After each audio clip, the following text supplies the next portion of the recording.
In this video, we will discuss direct and inverse variation. Variation and problem solving. Variation in general will concern two variables. When two variables have some sort of connection to each other, for example, if one goes up, the other one also goes up, or if one goes up, the other one goes down, then we say there's variation in these two variables. For example, the height and weight of a person. The taller the person, more weight they carry, usually. Types of the variation. So direct variation is when both the variables either increase or decrease together. For example, the number of dollars I make varies directly with the number of hours I work. So the more hours I work, more money I will be bringing home. That's a direct variation. My number of hours I work varies directly with the money I get. Or length of the side of the square varies directly with the perimeter of the square. If the length of square goes up, perimeter will also go up. If y varies directly as x, then we say y varies directly as x. This is the symbol of variation. It doesn't mean y is equal to x. It just simply means when x goes up, y also goes up. They both are behaving the same way. So when we get rid of the variation symbol, we bring a constant of variation, which is called constant of proportionality or constant of variation, labeled as k. So we can change y varies directly to x to y equal to kx, where k is the constant of proportionality or constant of variation. Inverse or indirect variation. So next we're going to talk about inverse or indirect variation. Earlier we discussed direct variation. Inverse or indirect variation is considered when two variables have one goes up, the other one goes down. When one variable increases, the other one decreases.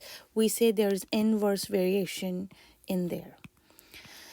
For example, the number of people I invite to my bowling party varies inversely with the number of games they might get to play. My GPA may vary inversely with the number of hours I watch TV. Okay, your grades may vary inversely with the number of hours you are on social media. If y varies inversely as x, then y varies with 1 over x, and we can write the equation y equals k over x. When we get rid of the proportionality symbol, we bring the constant of proportionality. When we get rid of the variation symbol, we bring k, which is constant of proportionality. Again, k is the constant of variation or constant of proportionality. Now we'll discuss the joint variation. Joint variation is when more than two variables are related directly. When more than two variables are related directly. If y varies jointly as x and z, y is directly proportional to x and z, then y varies directly as xz. So y varies with xz, y equals kxz, where k is the constant of proportionality. Okay, next we have combined variation, which involves a combination of direct, inverse, and joint variation. Remember to use k when solving problems. Anything that varies directly goes on the top, and anything that varies inversely goes in the denominator. Here's our first example. Given that y and x are directly proportional, y is equal to 2 when x is 5. So when you see this word directly proportional, that means y is directly proportional to x, and we can use a y equals kx equation. Y is 2 when x is 5. So y is 2 when x is 5. That means a k would be equal to 2 over 5. In all these problems, there will be like two steps. In the first step, you will be looking for k, the constant of proportionality. In the second step, you will be using that k to figure out one of the variables. So here's the next part. Find the value of y when x is 15. Again, y equals kx. Still the same equation. The same equation will be used now. Find out y when x is 15. So k is 2/5. We figured that out just now, and it doesn't change for a particular problem. K is 2/5 times x is 15, so looks like y will be 6. So y is 6 when x is 15. Okay, next example. A refund R you get varies directly as the number of cans you recycle. If you get a refund of $3.75 for 75 cans, how much should you receive for 500 cans? Okay, so let's first look at refund varies directly with the number of cans. So R varies directly with the number of cans. R is equal to KC. If you get a refund of $3.75 for 75 cans, okay, the refund is $3.75 for 75 cans. $3.75 for 75 cans. Let's go ahead and solve this equation for K. We would end up dividing both sides with 75. K comes out to be 75, 3.75 divided by 25 is going to be 0.15. K is 0.15. Okay, so once we figure out the K, it is not too difficult to find out. It's not too difficult to find out how much money should you receive for 500 cans. All right, let's go back and use the same equation to answer the question we are looking for now. So now they're saying how much money should you receive for recycling 500 cans. So how much refund you're going to receive if you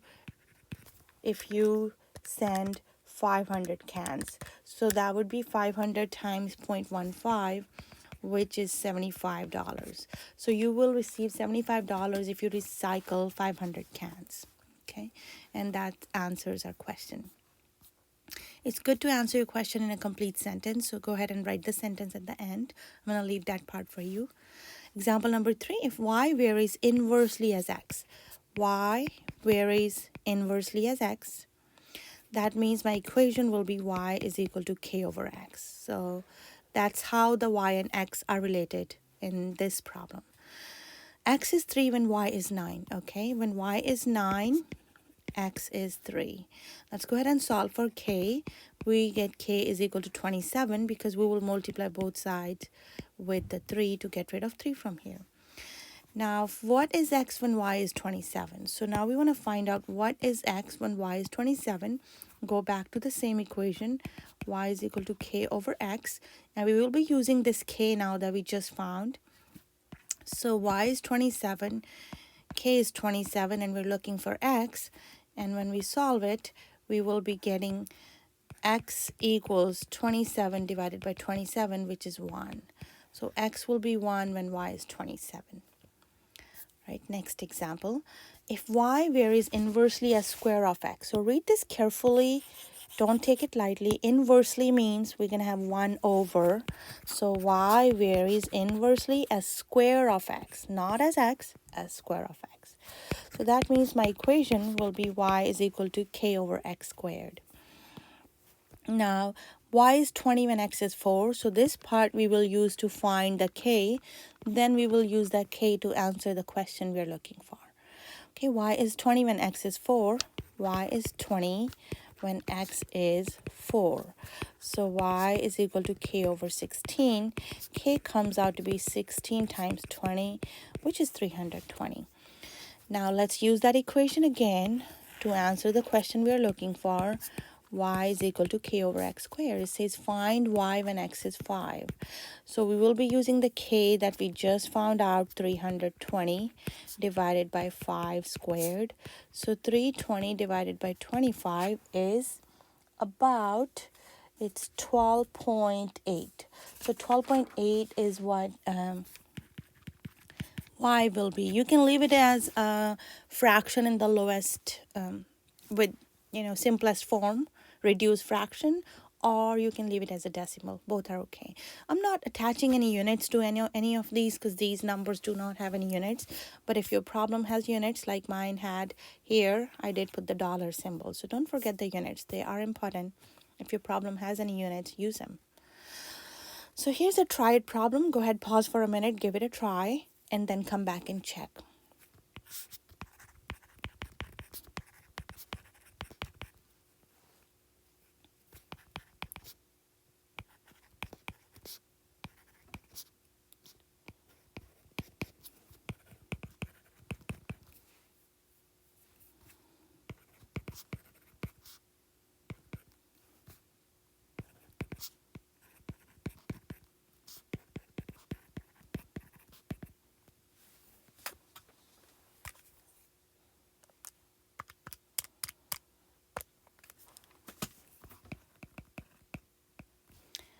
So come back and check it. We are talking about inverse variation, so this is the variation we are going to start with, and here's the equation. All right, next example. The intensity L of a light varies. Let's see. Yep, there's one more question that I skipped. The amount of resistance in an electric circuit required to produce an amount of power varies inversely with the square of current. So amount of resistance, I'm just going to call it R. You can call them X and Y, but it's easier to use R and C. Resistance varies inversely with square of current. Square of current, so I'm going to call it C, 1 over C squared. That means my equation would be R is equal to K over C squared. Okay, R is equal to K over C squared. K over C squared. Now, if a current of 0.8 amperes requires a resistance of 50 ohms, so this is the step I'm going to use to find out my K. Resistance is 50 ohms, and how much current is required? 0.8 amperes. So let's go ahead and find out the K from here. This gives K equals 50 times 0.8, which is 50 times 0.8 is 40.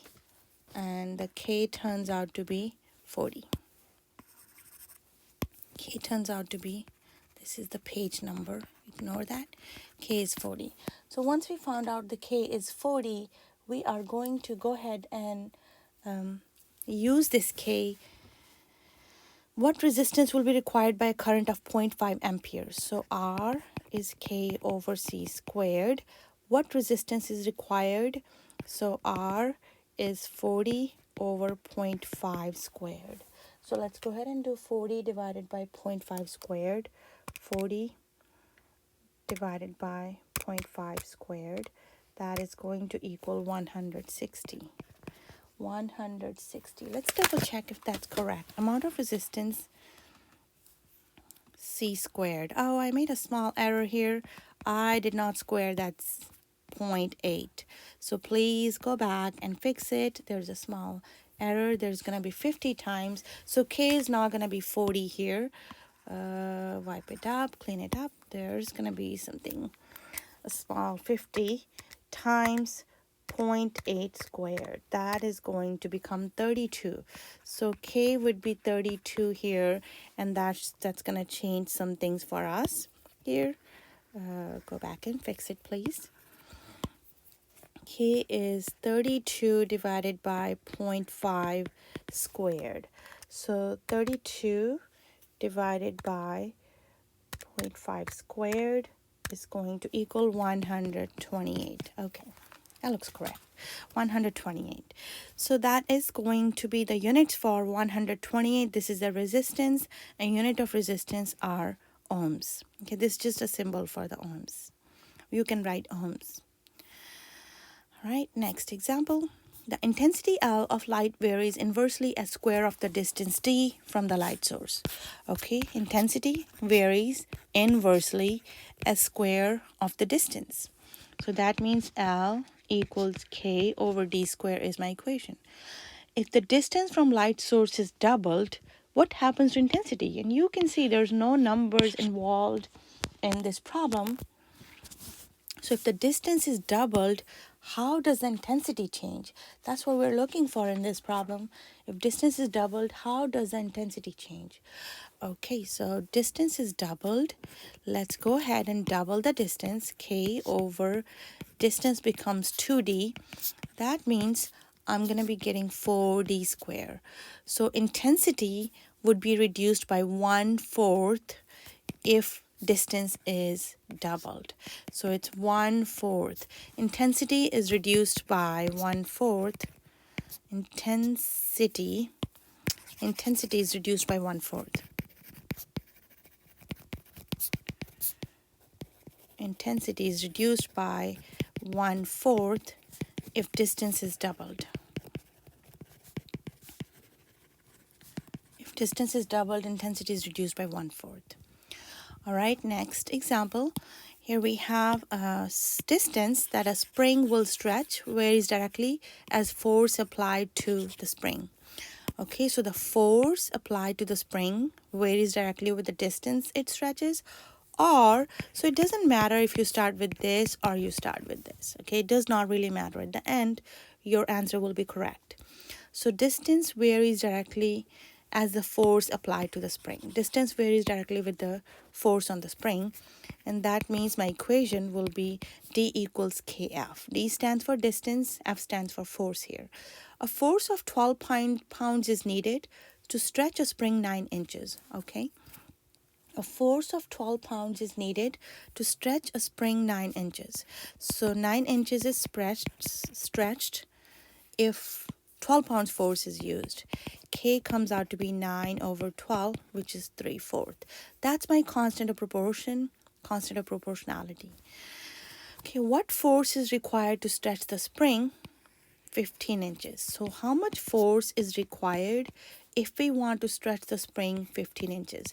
This is the distance and we're looking for the force. Okay, so we want to stretch it 15 inches and we already know the K is 3/4. We just figured that out and we want to find out the F.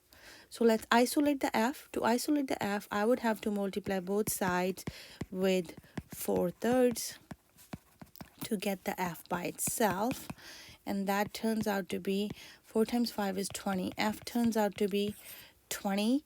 And what are the units for the force in this case? The units will be pounds. So we need a 20 pounds force to move the spring or stretch the spring 15 inches. Right, another example. Okay, let's check out. I'm going to have you try this one on your own, and the answer should be 1125. We were looking for kinetic energy. The units will be joules. Go ahead and give it a try. Okay, check and see me during office hours if you get stuck. The maximum weight that a circular cone can hold is inversely proportional to square of its height. Okay, so I'm going to say the weight is inversely proportional to square of the height. So W equals K over H squared. If 8-foot column can hold 2 tons, find how much weight a 10-foot column can hold. Okay, so 8-foot column can hold 2 tons. We're going to use this first part to find K and then use that K to answer the second part of the question. So 8-foot column can hold 2 ton, 8-foot column. So this gives me 2 equals K over 8 square is 64, which gives me K is 128. The constant of proportionality is 128. Find how much weight can a 10-foot column hold. So K over 8 squared, let's use that equation again to answer the question we were looking for. We just figured out the K is 128 and we're talking about 10-foot column. So it's going to be 128 over 100, which is 1.28. And what are the units for 1.28? It's the weight, so 1.28 ton. As you can see, when the taller the column, less weight it can hold. That's why we had inverse variation in the beginning. So when the column is taller and taller, it would be not able to hold so much weight. That's all about variation. We talked about inverse, direct, and joint variation. I didn't give you an example of joint variation. Similar, so we can say, y varies jointly with x and t. Find y. So if we will be given some more information in the problem, so we'll start with y varies jointly with x and t. Y is equal to kxt. So we might be given find y when x is 3 and t is 5, something like that. So we can say y is going to be, we will be given more information here. This is not enough. I was making the problem on the fly. Y is 10 when x is 3 and t is 5. And then there might be second part, find y when x is 5 and t is 3. Something like that. So y is equal to kxt is my equation. So I'm going to use this first part to actually find out the k. It says y is 10 when y is 10 when x is 3 and t is 5. So that means the k would be 10 divided by 15. That's my k, and if I simplify, it's 2/3. Now, second part of the equation, second part of the problem is find y when x is 5, t is 3. So y is equal to kxt. Find y when x is 5, the t is 2/3. K is 2/3, we just found out, and t is 3, x is 5. So that turns out to be y would be 10. All right, that would be it for this video.